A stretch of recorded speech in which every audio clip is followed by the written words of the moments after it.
Welcome back, Silver Bull fans. Welcome back to Silver Bull channel.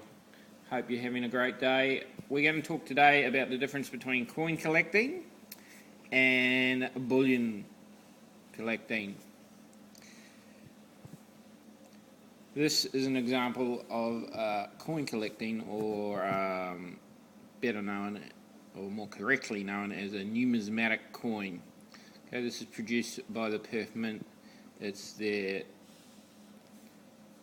Lunar Series 2, which means they've been through it once. They're now into the second series of the Chinese lunar year, and this one's the year of the rabbit, 2011. I'll get my son to open that box up. While he's doing that, I'll explain to you what a bullion coin is. These are also produced by the Perth Mint, but these are bullion coins. These are kookaburras, and that's what they call a koala, or a shimmering koala.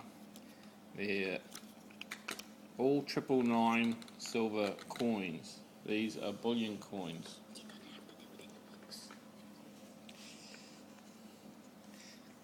Perth Mint comes in a box, this one. That's a numismatic coin. It's a colorized coin, as you can see, and whereas these are sold mainly for the fact they contain silver bullion, this is sold as a collectible. It comes in that collectible box, as you saw.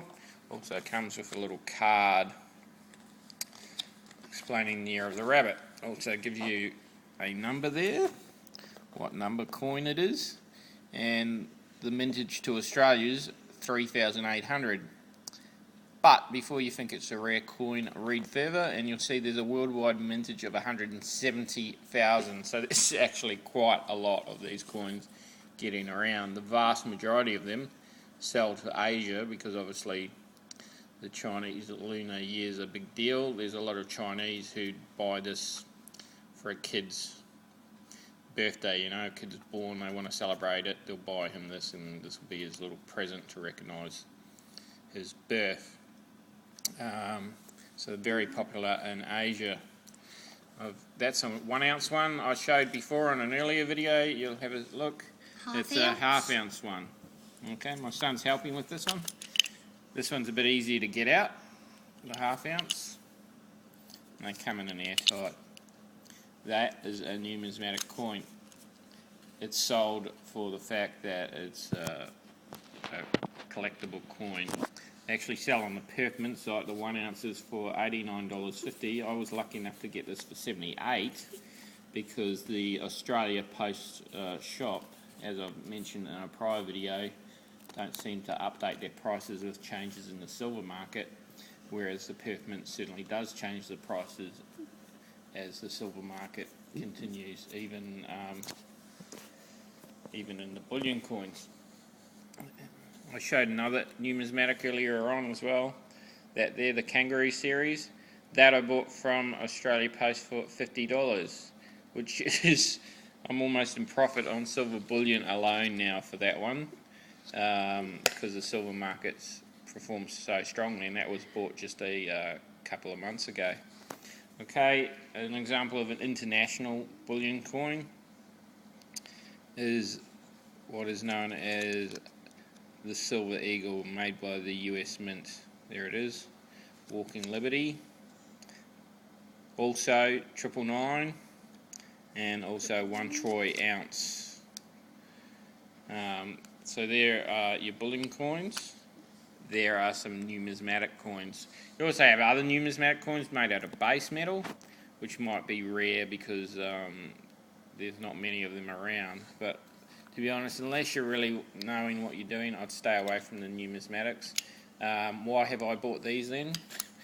If I'm really just chasing the silver bullion, probably because I like the art. It's a bit like if you'd hang a painting in your house, you hang the painting because you like the art. This to me is a piece of art, and I like it. So happens it has silver bullion as well, which is handy, but I like having a couple nice pieces of art around to show off. If you really want to buy bullion, the better way to buy it is to buy it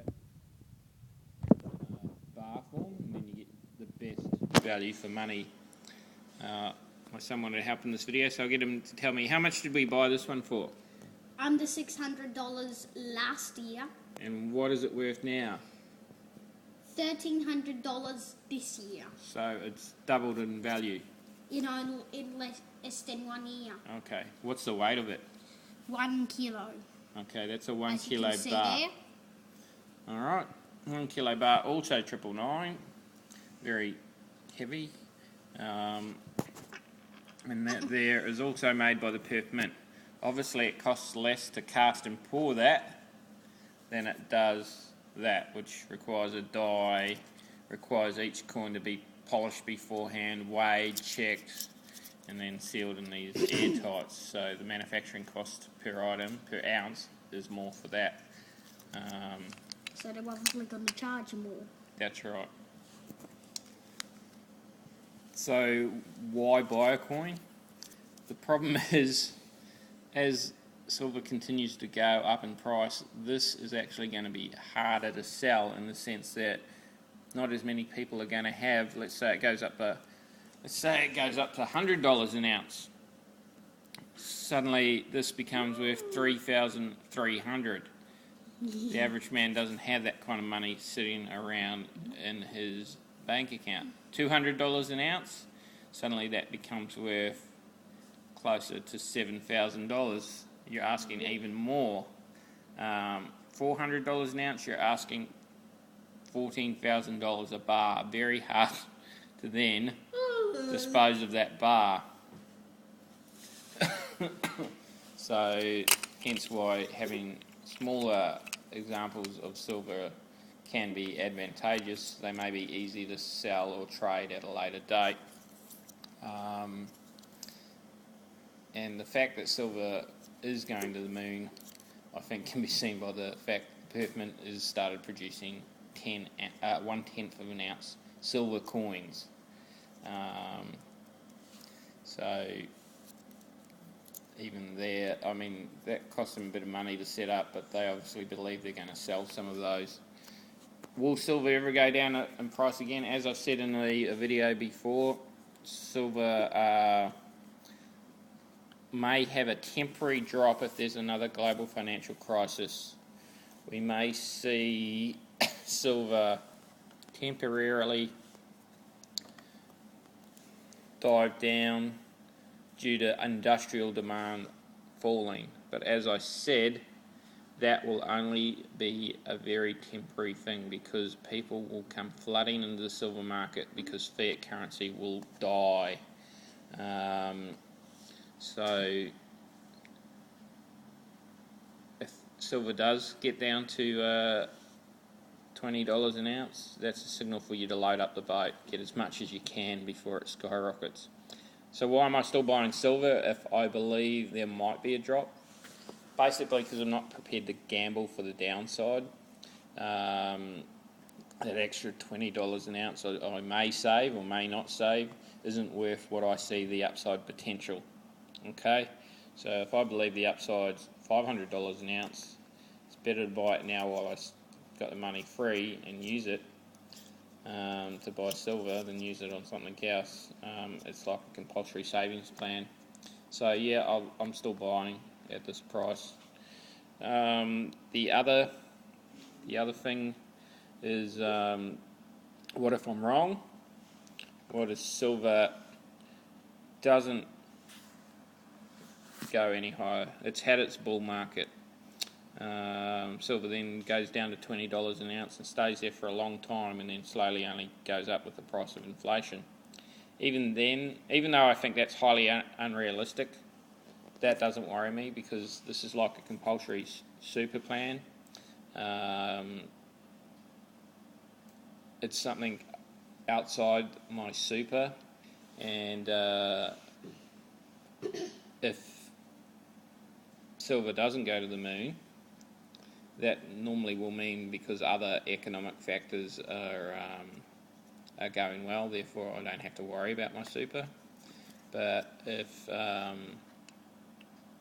that doesn't work out, I've got silver as a second fallback plan, as a compulsory superannuation outside the system of government, outside, your compulsory super. For those who don't know, especially those in America and other places, I've got subscribers all around the world. In Australia here we have compulsory super, which means your employer must put away a certain percentage of your income into a super plan, and you must match it. The employer actually puts away more than you do, and then that's normally invested, normally in the stock market, but I mean that's up to your super fund. They can invest it in any way they see fit. Some people are quite happy to trust in that for their retirement. I'm not. I have the silver as a backup, if nothing else. If I'm wrong about it going to the moon, I still have silver as a backup. So it's nice to have. To my subscribers, I've got subscribers in those places as far away as Nicaragua, Japan, Malaysia, UK,